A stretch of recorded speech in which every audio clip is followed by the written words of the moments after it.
It's often said that we should never allow ourselves to be prisoners of the past. And we can bring that into education too and say that we should never allow ourselves to be prisoners of our own past.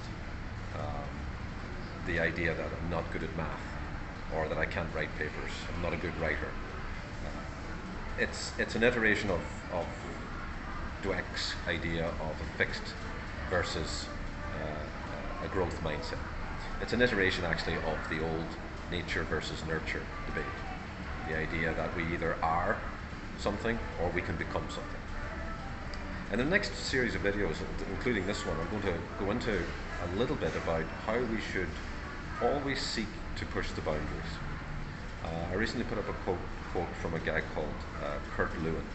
Kurt Lewin is a famous American psychologist who was writing primarily in the 1940s. And one of the things that he came up with was the idea of aspiration levels. And in his studies, he found that when people are shown that they can improve or that they can do better, then they gravitate towards further improvement.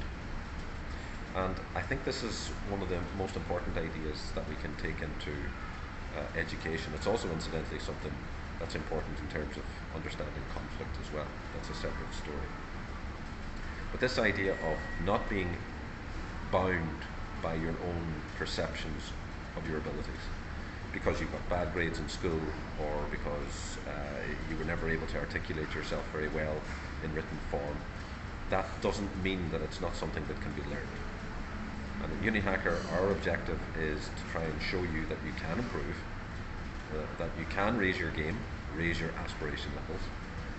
And we'll take a look in the next series of videos, and in this upcoming series of a few short videos about how we do that. So stay tuned to that.